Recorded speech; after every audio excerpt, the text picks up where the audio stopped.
Good evening. I'd like to welcome you to the October 24th, 2016 McCracken County Fiscal Court meeting. This time I call the meeting to order and ask the clerk to call the roll, please. Commissioner Bartleman. Here. Commissioner Byer. Here. Commissioner Wathen. Here. And Judge Leeper. Here. This time I'd like to call on Commissioner Byer. Thank you. Let us pray. I would first, our most gracious Heavenly Father, thank you for many blessings of this day. Thank you for allowing us to meet tonight as free people. Thank you for the soldiers and the men and women on foreign soils who are protecting our many rights. We ask that you watch over law enforcement officers and all public service officers who are also out there on a daily basis for helping the citizens of our community. I ask a special thought, our Heavenly Father, for the family of Judge Executive Van Newberry and his tragic death. I ask that you be with his family and be with all the families that are involved in that incident. And I would like to ask for just a moment of silence, at which then I would conclude with amen, just so that we can remember all the contributions Judge Newberry gave to this county.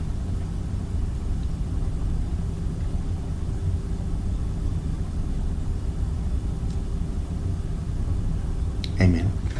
Thank you, Commissioner. This time I'd ask you to join me in the Pledge of Allegiance. I pledge allegiance to the flag of the United States of America and to the republic for which it stands, one nation, under God, indivisible, with liberty and justice for all. Thank you. Now we have two sets of minutes to approve. The first is for the workshop on September 26, 2016. Entertain a motion for approval. Commissioner Bartleman, second. Second. Commissioner Byer, all those in favor signify by saying aye. Aye. Opposed, like sign. The September 26 workshop minutes are approved. Next, we have the October 10th fiscal court meeting. Entertain a motion for approval of the minutes. So moved. Motion by Commissioner Byer, second by Commissioner Wathen. Any discussion? All those in favor signify by saying aye. Aye. Opposed, like sign. Minutes are approved. We'll move on to the items for discussion, and actually the first two items we'll take action on. And first one is the second reading of ordinance number 2016-15, Jackson House Sanders Retirement Center Tax Moratorium. And we read that at the last meeting. I don't think it's required to read it again. If I'm not mistaken, Madam Clerk, thank you. Any discussion about that? We have a representative from the Jackson House. If anybody has any questions, discussed it pretty thoroughly. Entertain a motion. So moved. Motion by Commissioner Byer, second by Commissioner Bartleman. Any discussion? Seeing none, ask clerk call the roll, please. Commissioner Wathen. Aye. Commissioner Byer. Aye. Commissioner Bartleman. Aye. And Judge Leeper. Aye. Motion's approved. Thank you again for working with us on this project. Thank you. Thank you. Next, item B is the second reading of 2016-16, which is ratification of the ordinance 2011-6, county clerk fee pooling. Once again, we discussed this at the prior meeting on the first reading. We have a motion by Commissioner Bartleman. Second. Second by Commissioner Wathen. Any further discussion?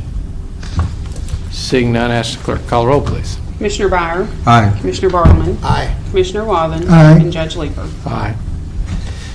Item C is our annual effort at insurance for our county employees. Mr. Stivers is here from Holland & Stivers to discuss with you what our benefits committee has determined to be our effort for this year.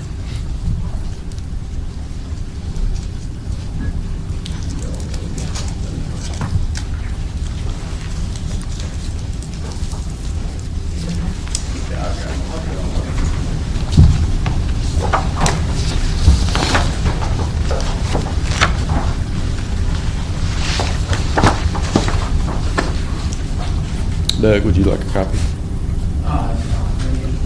Okay.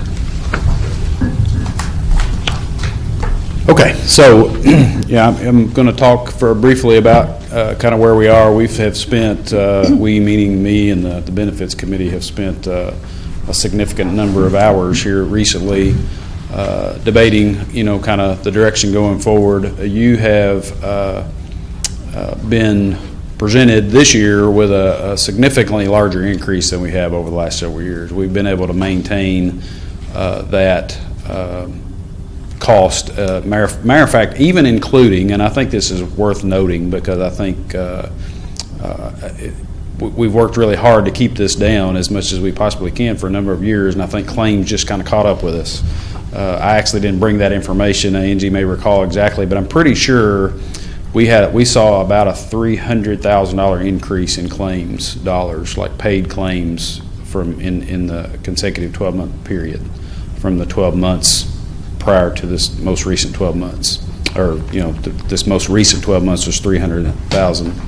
We're still digging into those issues, and we have a data analytics program that we work diligently in to try to find that out, and we continue to work within the wellness program to uncover those things. But there was a large increase, and so we can't really get around that. But even with that, and I think this is kudos to you guys because you need to know this. I think, despite the fact that we are dealing with a large increase, if you go back to what you were paying when we began to work with you, and I'm not taking credit for all that, I'm just saying that's the information I have. If you go back to what you were paying when we took over versus what you're projected to pay based on the information in here this year, you still have only averaged a 3.32% increase in cost to the county a year, which is actually unheard of. That is a phenomenally low average increase. Now, you'll see when you get into these, it's a significant increase in cost this year. But when you blend that out and you average, okay, what were you paying and it was in 2011 versus what are you going to be paying in 2017, based on these projections, it is still only 3.32% increase in cost. So that is a good thing overall, but you still have to deal with the present. I understand that too. So again, we looked at, and I have all of this information, of course, is available to you guys at your request. As far as all the stuff we looked at, we went through many different options and things, and different carriers, different options within Anthem to come to this conclusion. What you have before you is just our conclusion. The benefits committee and my team, our conclusion as to what we suggest going forward. I even have it with me, but there's a lot of other things we looked at to get there. Any of that you want to see, you just let me know. So where we are is that you will see that on the left-hand side we talk about your current cost. So just give you kind of an idea of the format so you follow all that. Your current cost with your two plans, okay, you have two different optional plans. You have one that has a base benefit with Anthem and then a supplemental benefit with Standard Life. That's something that we brought forward last year. So those first two columns are the first plan option, and then your second option is the consumer-driven plan with a deductible and contributions, health reimbursement arrangement, HRA contributions, we would call them, to the employees. And they're listed down there on the bottom left, separate from the outlined part. And that simply just shows you, reflects the enrollment, okay, as of the cutoff date. In other words, how many people are in which plan. So if you see their employee only 33, that means we have 33 people that elected the premium saver plan, we call it at the top, the Anthem base plan of $5,000, okay? And 20 people have elected to take the consumer-driven plan. So that just kind of gives you the idea of the layout, and then below that it tells you what the monthly premium is and then what the annual premium is. Now the annual premium is $1,855,000 currently. That includes the premium to Anthem. That includes the premium to Standard Life, and it also includes the contributions to the HRA for an employee who takes the consumer-driven plan. So built into that $644 for the single consumer-driven plan includes the HRA contribution. Okay, I got into a little bit of that detail so you follow this going through. So the renewal is just simply that. It's just saying we're going to take the increase in premium from Anthem, blend that together with the fact that the premium saver, or the Standard Life premium is not going up, and assuming that the HRA dollars stay the same, would result in a increase of $401,000. That's the bottom line down there at the bottom. And you also can see, if you drop right down below that to the page below it, you can see renewal, okay, and that shows you what that would look like to the employee, okay? The current, on the left side of that bottom page, is the current contribution strategy for the employees, based on employees, non-smokers paying 5% of the consumer-driven premium and 15% for the premium saver plan. And then smokers are 15 and 25. So if we just said, here's the renewal, here's the increase in cost, and just shift those percentages over as they are, that's what the middle renewal column is showing you. So just saying, here's what the employees, if we just passed on that increase with the employees paying the same percentage of the overall cost that they have been paying, here's what it would look like. Does all that make sense? Y'all follow that before I go to the next page? Because the not next page, but the next part. So option one would really be, I guess, better titled the recommendation of the committee would be to stick with those same two plans. However, we've recommended that we lowered, in order to help reduce the cost a little bit, we lower the contribution to the HRA. Not to be confused with the waiver credit or the wellness credit or anything like that, just the HRA. So right now, if an employee takes the single consumer-driven plan, they receive $1,000 of $1,000 available dollars throughout the plan year to be used towards their deductible. The committee is recommending to take that down to $500. So just kind of shave some cost off of that. And then as well, if you drop down to the second page, and that's illustrated there, by the way, in red right below that column, and then illustrated down below that is what that would mean to, and then we would also recommend an increase in the percentage that an employee pays for the consumer-driven plan. So right now they pay 5%. We're recommending they pay 10%. And that's the non-smokers. Smokers currently pay 15. We would recommend they pay 20. And then leave the premium saver plan alone. And then we've reflected back up to the other page. We've made a guess, and that's why it says in red up there at kind of top left, forecast. We've kind of guessed, because we have no idea how the employees, what they will elect. But we've assumed some switch over to the premium saver plan, the standard life plan, if we take those measures. If we increase how much an employee has to pay for the consumer-driven plan and reduce the contribution of the HRA, there will probably be some shift over to the other.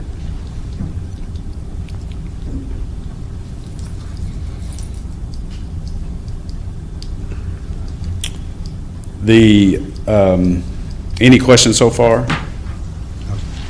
I have a question. Do you know what percentage of the employees, you might not be able to answer this year, have taken the full $1,000 in the HRA, and what effect reducing it to 500 is going to have on those? I mean, how many employees, what percentage of employees is the difference between the 500 and 1,000 that are going to?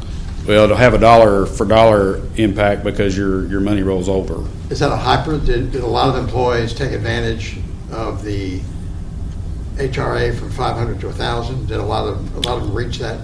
Well, you're right. I don't know that, but it's their money rolls over.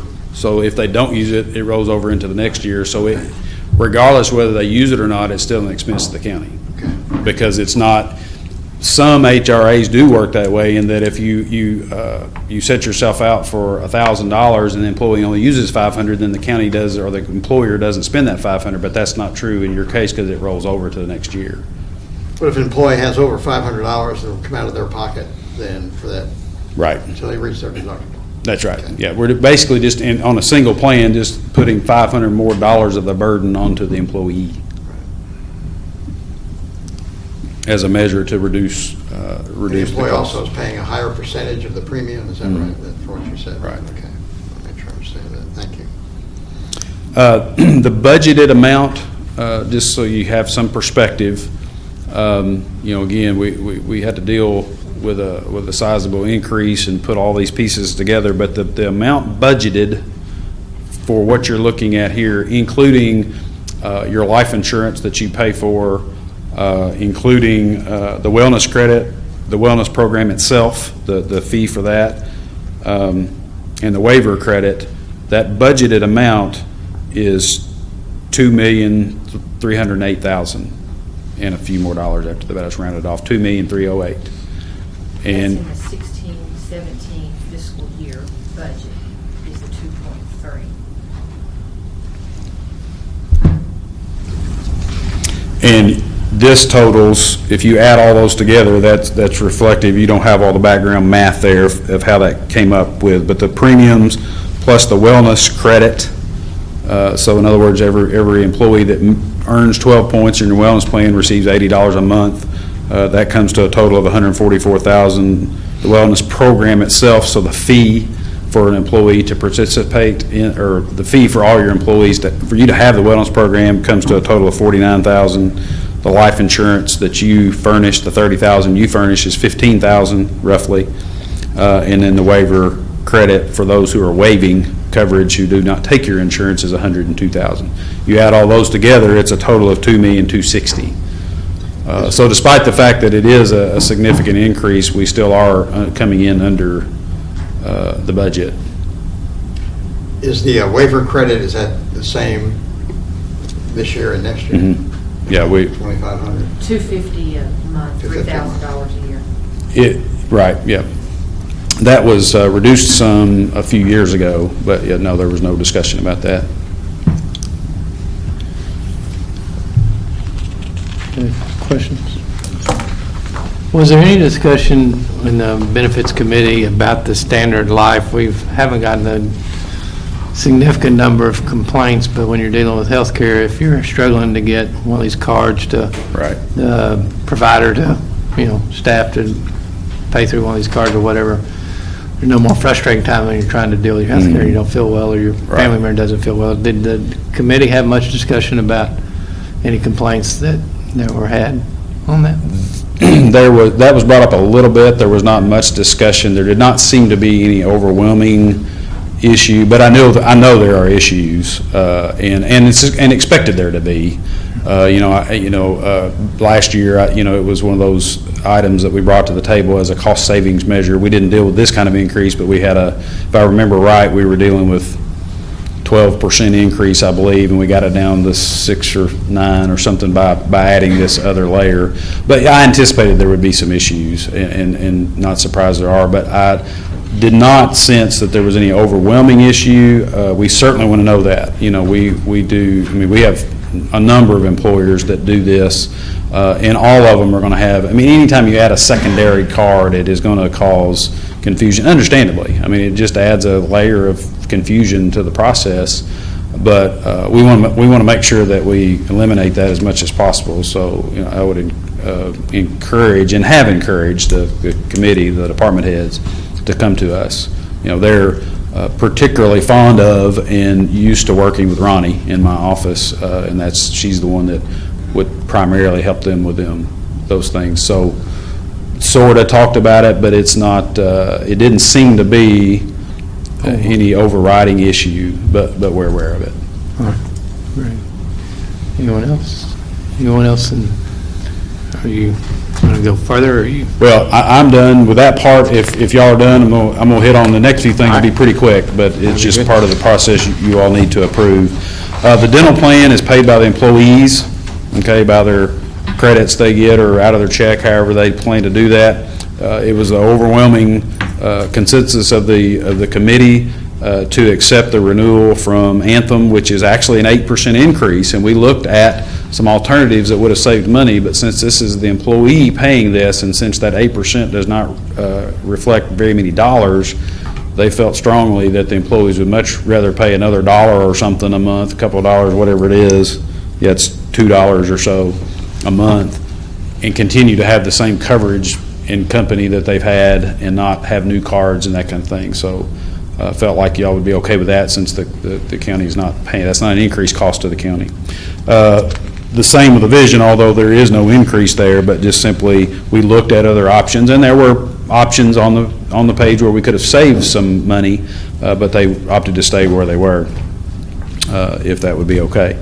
The life insurance is a benefit that is paid by the county, and the flat $30,000 of life insurance, we received a modest increase. It was 4.5%, you see there, which is $600 a year over the total cost. Our recommendation, the committee's recommendation, would be to make a move to another carrier, AUL One America. It's a company in Indianapolis, A-rated carrier. We have a significant amount of business with them. That would reduce the cost 1.5% rather than going up 5%, which again is not huge dollars, but it is guaranteed for 3 years. So we won't deal with that cost going up or down for 3 years. And then along with that comes an interesting opportunity. That's the final page, is a voluntary life offering, which we have found to be very well accepted amongst the community. We offer this type of program routinely. And basically what it is, if you skip down to about a third of the way through the page, it says guarantee issue $150,000. That's kind of the focus of the page. What we're going to be doing is offering your employees the ability to buy up to $150,000 worth of life insurance with no health questions whatsoever. So, they can buy, all they got to do is a simple form. They say they want it or they don't want it. And they'll have to make their own decisions. I mean, if you've got an extremely healthy individual, these rates will be a little higher than what they could go out on the street and buy. But many times people don't do that just because of the lack of, you might be able to buy it, but you've got to get a physical and exam and blood work and all kinds of things to get it. And a lot of people don't want to mess with that. And two, if they have much health history at all, they won't get it at a good rate. So this probably be an extremely attractive option for the employees. They'll also be able to buy some on their spouse and dependents with no questions. We have educational meetings scheduled for, I think it's next Thursday and Friday. That's November 3rd and 4th, and then we'll have some enrollment meetings in December. The wellness plan, there are no changes. I talked to Jenny with HealthWorks today. There are no changes in cost or otherwise to that program. It probably should have been in this document, but that is a piece of it that probably needs to be formally accepted to move on, because Angie will end up signing something to say we're going to move on with that another year. But the cost for that will be the same as it is today. Question? No question? Thank you, Mr. Stivers. Appreciate your time. Appreciate you working with the Benefits Committee, and if any of them happen to be watching this evening, appreciate their efforts. You invited them all to be here, and once again, they feel their work is done, evidently. They're going to go to another meeting. We appreciate that. That's not an easy task, and pretty thankless, but I appreciate staff members being willing to do that. Each of the elected officials sent folks from their departments, and we appreciate that very much. Yeah, they take it very serious. It's kind of impressive, really. Obviously. Appreciate it. Okay, thank you. Next up, we have the update from Paducah Economic Development, Mr. Scott Darnell.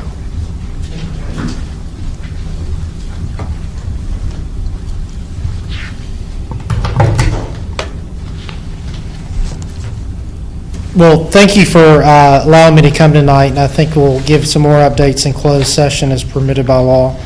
I want to give you an update of our Forward Paducah strategy. A lot's been happening since April, and give you an update, and a lot of good work's been happening, and there's some good statistics in here, and we're seeing some progress as we move forward with the plan. 4 or 5 key points we really learned since April is, first one is public policy needs to very much be aligned with the economic development strategy. That's not only on the local level. We'll continue those discussions as we move forward in the coming years, but definitely at the state level and the national level. Paducah is unique where we have a very large federal government facility here, the gaseous diffusion plant with the Department of Energy. A lot of discussion takes place on that, but also at the state level, understanding there's challenges with the pension currently and other budgetary issues. When our legislators are going to Frankfurt and asking our opinion, what are the priorities? What does this mean? We're getting a better understanding of those public policy issues and really how they're impacting the whole community. And a lot of that is knocking on a lot of doors, a lot of it's data, watching trends, and really understanding from our partners what those opportunities or sometimes cuts would actually mean. So the public policy piece is going to be very important now and will continue as we move forward. Second thing, lifestyle and destination assets, the quality of place discussion, recognized as an important driver in our community. You take the healthcare sector, we have 7,000 healthcare workers. That's all about attracting people when they're seeking those specialists, those doctors. One of the successful physicians told us a story recently.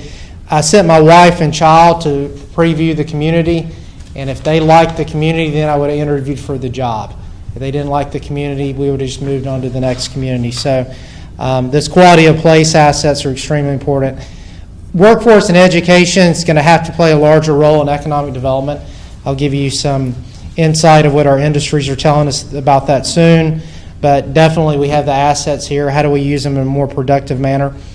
Entrepreneurship is going to be a larger driving of economic activity. That's pretty much across the nation. Startup, small business are comprising most of the growth in our nation right now, not a lot different than Paducah, McCracken County. And again, touched on the importance of healthcare in the community. Healthcare is an economic driver. The river industry can be an economic driver.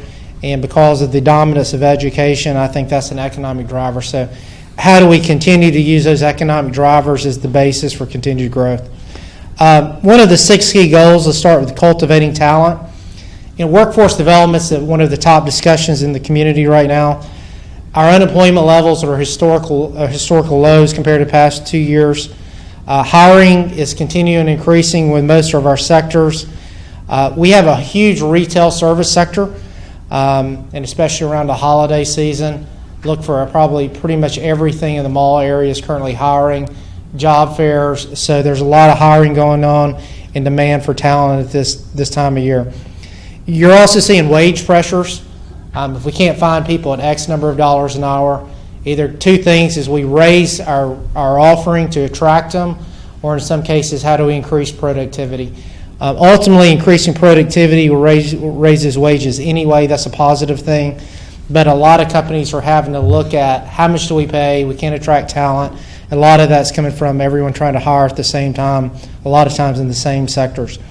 Murray State, the WKCTC, and Paducah Tillman all have projects currently being looked at focused on workforce development.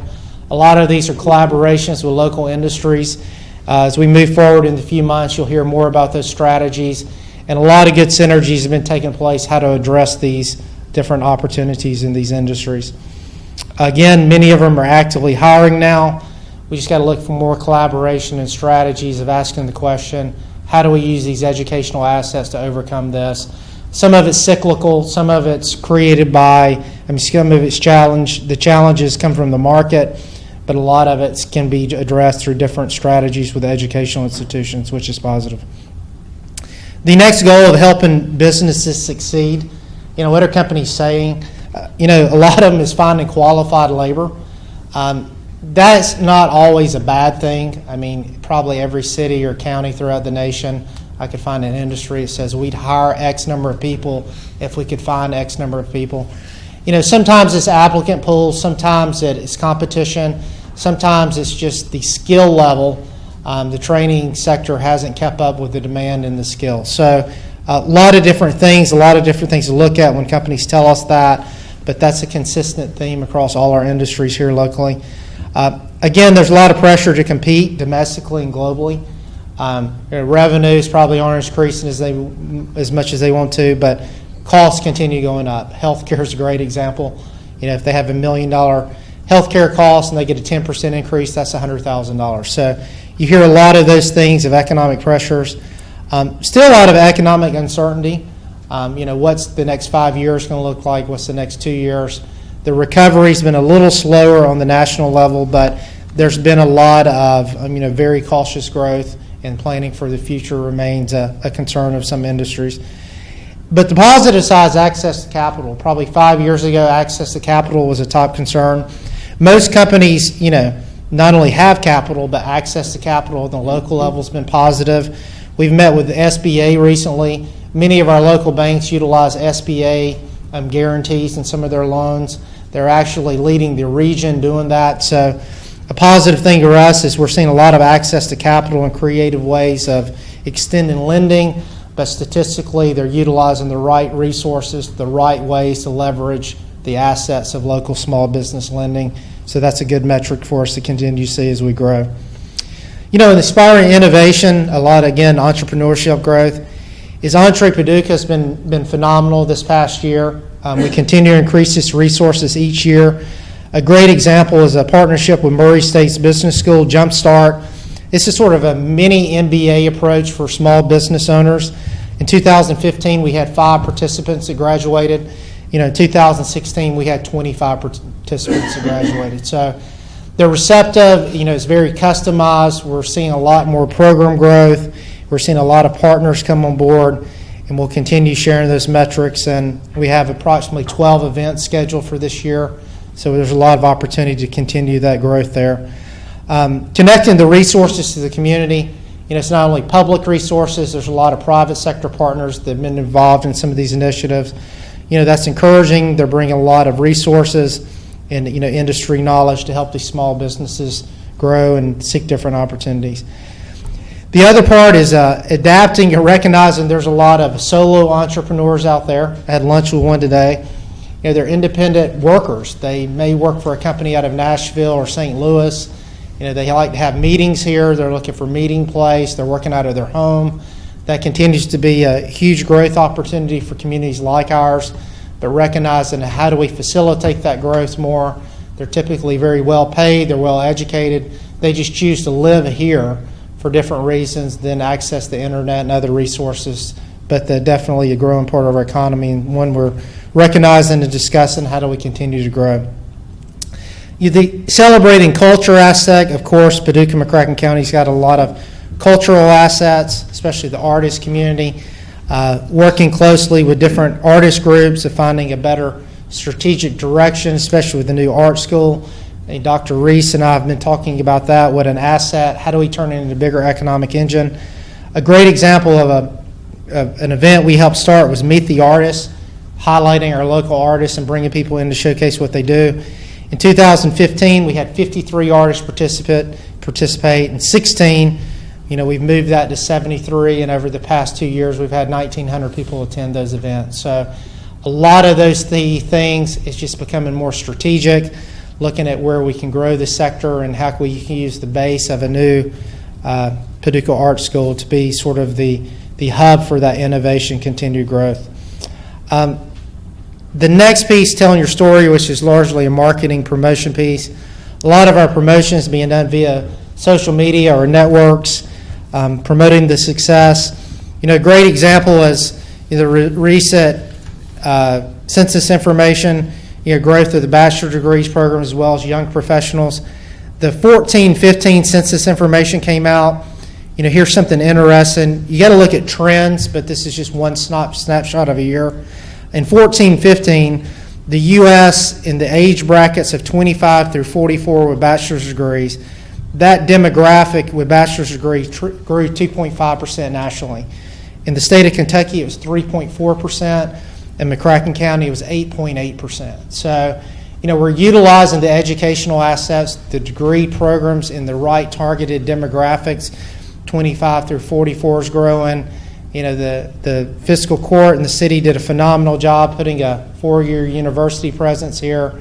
The community college continues expanding those degree programs from 2 to 4 years in the partnership. So the statistics are showing it's looking positive. What does that mean for our strategy? You got to have a strategy that looks at employing people with bachelor's degrees or that above. So we're looking at a lot of data. We're seeing a lot of great successes, and we're communicating that. In the past year, Paducah's gotten great news.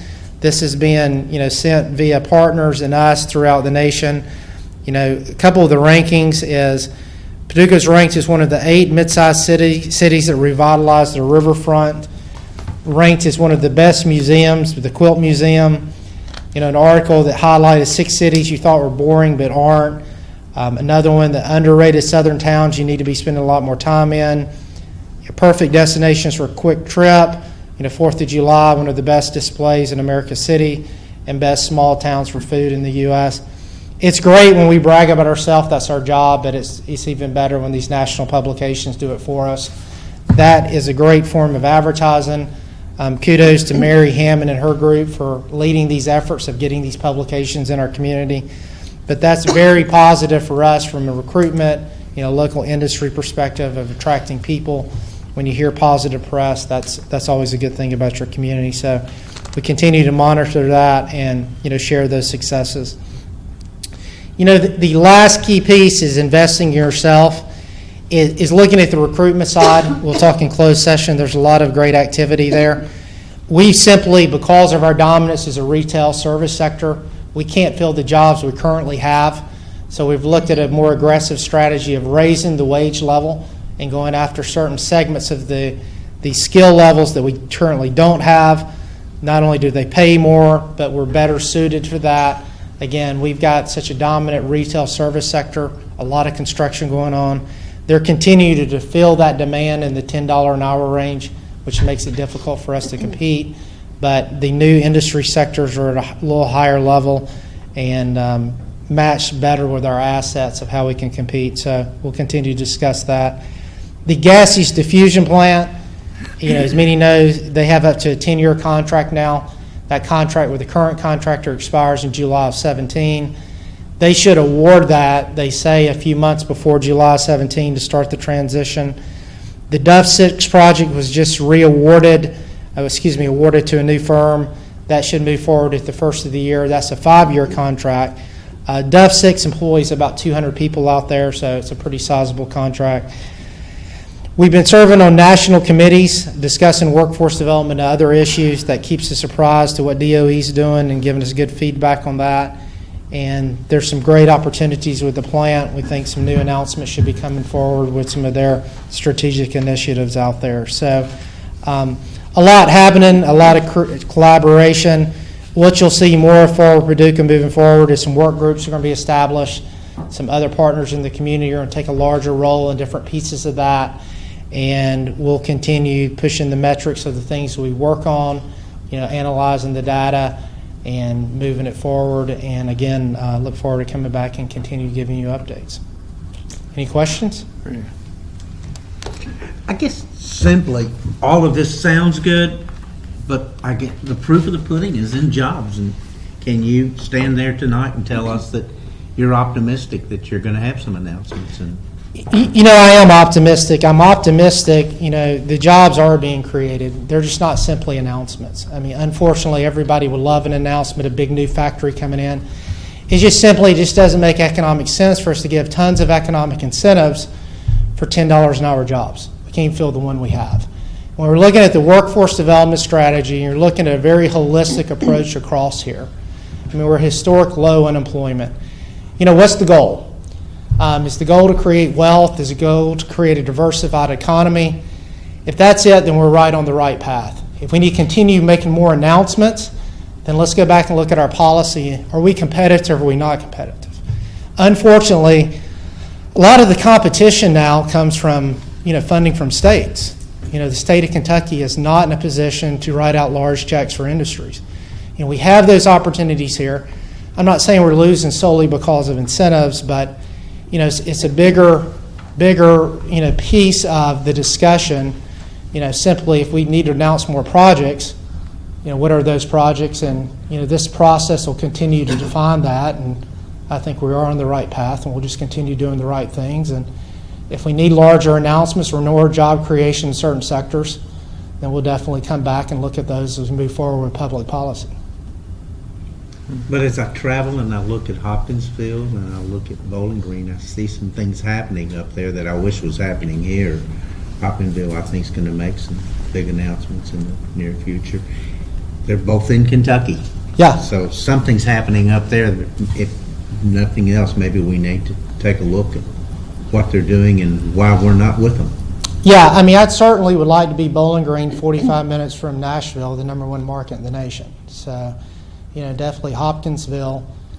So I'm not aware of what's happening in Hopkinsville. I am aware of what's happening in Bowling Green, but Bowling Green's announcing tremendous growth of the Corvette and the rest. But if you see those opportunities that you think we're missing, let's get them to me, and I'll find out why we're missing them.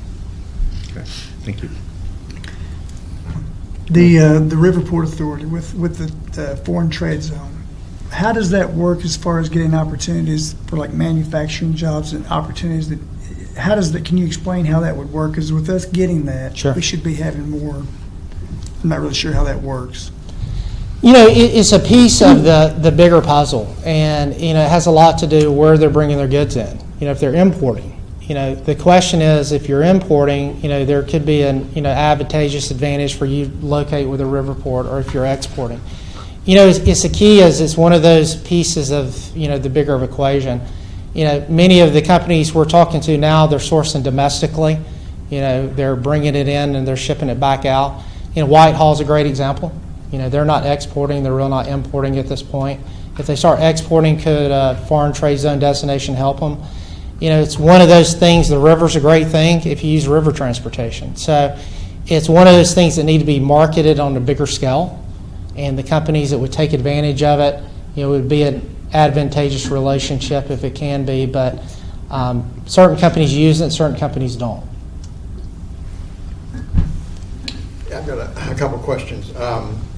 Has PED been involved in, communicated in the governor and the state government's effort to reduce regulations? I know the governor talks about there's 130,000 different regulations that affect businesses.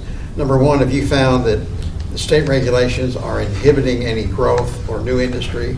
And number two, has PED as a group communicated with the governor's effort to reduce regulations?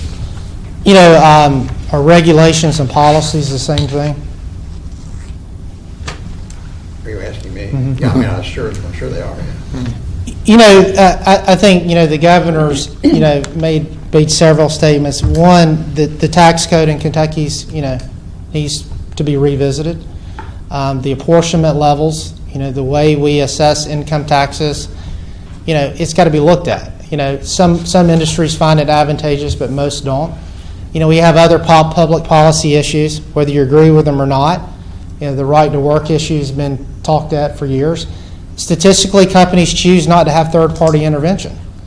If you go north, south, east, or west, they can choose a state that is, the right to work issue isn't really on the table anymore. So those are the main things that the rankings are suggesting and the rest. The other regulations on the local level, as far as permitting and those type things, I've been in some discussions with that bill. I don't, I can't tell you that one company says that's an impediment or not. From a personal level, I think the thing that I didn't like when I moved to the state is having to pay 6% to get a tag on the value of my car. But the judge let me know, he's heard that one before. So I think that, what we're seeing is from the policy standpoint with a lot of rankings, the companies say we would like to play. From a regulation standpoint, I'm sure there's tons of them, but I haven't got really that far into discussions of, what do you think about the regulations? I just know at probably the 10,000-foot level of what I read mostly.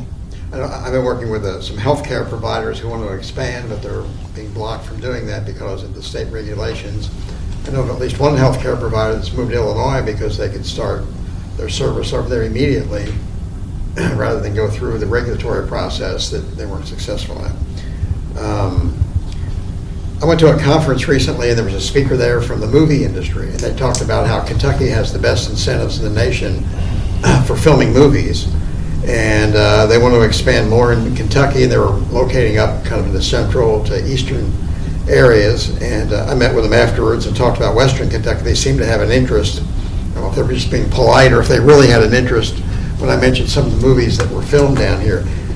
Is that in your bailiwick to work on that type of industrial development? It's not industrial development, but Sure. that type of incentives, or would that fall with the Tourist Commission, or where would that fall? Have you been involved in any of that? We've met about it before, and I think the mayor looked at creating a local film commission or a film concierge, and Mary Hammond with the commissioners and visitors. A lot of times, Bill, what they start out with is their location scouts, and we need a red barn with 10 acres, those type things. And a lot of that probably does naturally fall more to Mary. On the incentive side, I'm a little familiar with it. North Carolina was really big on that piece as well. So I think if that becomes a bigger discussion, Mary has communicated, she's gotten some calls, but I've gotten 1 or 2 calls, but I think Mary's getting a majority of that information, and probably does naturally, because they deal with those different amenities, fall more naturally to her. I think Georgia used to have pretty lucrative incentives, but they said now the Kentuckys are better than what Georgia's are, and I just want to Yeah, put that. they pulled them back, sure. Okay, thank you. Seeing none, we'll hear from Scott again in the executive session later. Appreciate it. Thank you, Scott. Jesse. Next, I just wanted to make you all aware of the holiday schedule. If you haven't looked forward, we're going to be having a meeting on the Monday after Veterans Day, and then we'll have a meeting on the Monday after the Thanksgiving holiday. And so the clerk's office and my staff and Ms. Brown's staff will be working very hard to prepare for those. It'll be a little bit awkward, but I believe we'll get it done. But I wanted to make you all aware, and if you have any travel arrangements on those weekends that you need to make me aware of, make sure we have a quorum. I'd certainly appreciate hearing about that in a timely manner. Would it help to delay that meeting maybe one day, so you have it Monday back and can come back Tuesday and be easier to prepare? I don't know that it's easier. We talked about that, but I don't know that it's really, I think because of the weekend, it's just as awkward. Yeah, for you all to have time to review it, because we'd be throwing it at you on the evening of the night before, and that's not appropriate. So it just is what it is. Having Monday meetings kind of throws us into this situation from time to time. But I just want to give you all a heads up about it. And I will probably be contacting you all about having a meeting either Friday or Monday to deal with the insurance issue that we'll have to take up. Wanted to make you all aware of it and give you time to digest it, and then we'll talk to you all and see if we can get everybody together. Next item on the agenda is the budget transfers. Ms. Brown? I just asked for a motion on that. So moved. Motion by Commissioner Byer, second. Second. By Commissioner Wathen. All those in, ask clerk call roll, please. Carried away. Commissioner Wathen. Aye. Commissioner Byer. Aye. Commissioner Bartleman. Aye. And Judge Leeper. Aye. Next, the accounts payable. Ms. Brown? That total $361,024.67. So moved. Second. Motion by Commissioner Bartleman, second by Commissioner Byer. Any discussion? Seeing none, ask clerk call roll, please. Commissioner Byer. Aye. Commissioner Bartleman. Aye. Commissioner Wathen. Aye. And Judge Leeper. Aye. Next, Madam Clerk, court orders. It is ordered that Sarah Hardery be hired as a full-time deputy jailer effective October 10th, 2016, at an hourly rate of $12 less statutory deductions, all of which are subject to further order of the court. So moved. Motion by Second. Commissioner Byer, second by Commissioner Wathen. Any discussion? Seeing none, ask clerk call roll, please. Commissioner Bartleman. Aye. Commissioner Wathen. Aye. Commissioner Byer. Aye. And Judge Leeper. Aye. It is ordered to file a copy of the tailmate contract with the fiscal court. So moved. Motion by Commissioner Wathen, Second. second by Commissioner Byer.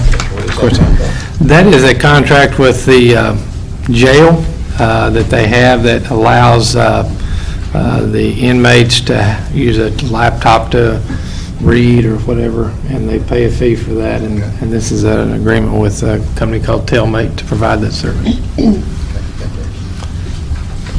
Any discussion? Ask clerk call roll, please. Commissioner Wathen. Aye. Commissioner Byer. Aye. Commissioner Bartleman. Aye. And Judge Leeper. Aye. It is ordered to pay the Paducah McCracken County Convention Center Corp. $2,500 toward the sponsorship of the 2016 season ice skating rink. So moved. Motion by Commissioner Bartleman, second by Commissioner Wathen. Any further discussion? Seeing none, ask clerk call roll, please. Commissioner Byer. Aye. Commissioner Bartleman. Aye. Commissioner Wathen. Aye. And Judge Leeper. Aye. It is ordered that Deborah Bell's employment with the Child Support Office will terminate on October 14th, 2016. She has accumulated 21 vacation days, or 157.50 hours, which pay at a rate of $13.08 per hour. This results in a total payment of $2,060.10. This amount will be paid to her on her final check on October 27th, 2016. So moved. Motion by Commissioner Byer, second. Second. By Commissioner Wathen. Any further discussion? Seeing none, ask clerk call the roll, please. Commissioner Bartleman. Aye. Commissioner Wathen. Aye. Commissioner Byer. Aye. And Judge Leeper. Aye. It is ordered to approve and record the payroll for the election workers for the October 4th, 2016 special election for Cecil Precinct. So moved. Motion by Commissioner Wathen, Second. second by Commissioner Byer. Any discussion? Seeing none, ask clerk call the roll, please. Commissioner Wathen. Aye. Commissioner Byer. Aye. Commissioner Bartleman. Aye. And Judge Leeper. Aye. Before we go into executive session, and I'll ask Commissioner Byer to read that in just a second, any commission members have any comments?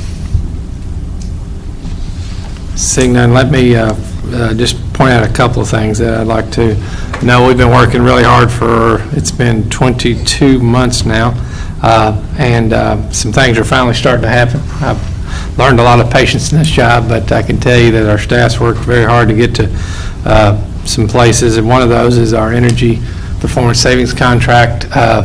The lights in this room are much brighter and actually saves over 50% of the energy. Staff's worked hard, and folks have come in at night and after hours and to improve our environment, but also save the taxpayers money and get a lot of improvements using that savings to pay for them. The jailer sent me a picture of his new ozone system that they've installed for him today. It's going to be a considerable amount of savings in water and electricity in the jail. They use quite a bit, being a 24-hour operation. They got that installed today. They've got more installations over there tomorrow. It's going to be a continuous process for about the next 5 or 6 months. Improvements all around the county, and I just want to thank the workers who have been, for the most part, very tolerant of the intrusion there, and the companies that have come in so far have worked mostly after hours, but the employees have had to put up with a little bit, and we appreciate that. I also like to mention the liquor store behind the jail is finally going to come down starting in tomorrow morning. If everything goes right, Mr. Moore, I certainly appreciate your effort there in getting that done and getting it done in the right way. And that's finally going to come to a final place and be a great improvement to the neighborhood and the footprint of this property here. Road Department's been working heavily. They've gotten some extra time because of the weather, thankfully, but they're out every day. When I talk to Mr. Williams, they're out trying to accomplish as much as they can before the weather does finally break, and getting a whole lot done and more than probably we thought because of the weather. So we're very pleased with that. And last but not least, I want to let people know that we have a meeting at 1:30 on Wednesday for the assignment. It's a planning and zoning meeting, a regular meeting, but they're going to do the assignment of the zoning for the city of Lonoke, the former city of Lonoke. It's not had a zoning assignment previously, so this will take care of that part of the process. And we want people to know they can come down tomorrow before the meeting on Wednesday and look at the map to make sure we did have a public meeting. I appreciate those of y'all who could attend. People were able to see what their property was going to be assigned, and they were also sent a letter telling them what their property was going to be assigned, any changes that were made after that meeting. And so if people want to know for sure what that map's going to look like, they have the opportunity to come to the Planning and Zoning Department and meet with Mr. Cannon and see what that map will look like and how it'll be voted on Wednesday at 1:30 at the Road Department. That being said, Commissioner Byer, I'd entertain a motion for executive session. I hereby move the board go into closed session for discussion of matters pertaining to the following topics: a specific proposal by a business entity where public discussion of the subject matter would jeopardize the location, retention, expansion, or upgrading of the business entity as permitted by KRS 61-810-1G. Second. Motion by Commissioner Byer, second by Commissioner Wathen. All those in favor signify by saying aye. Aye. Opposed, like sign. Thank you. We'll be back shortly.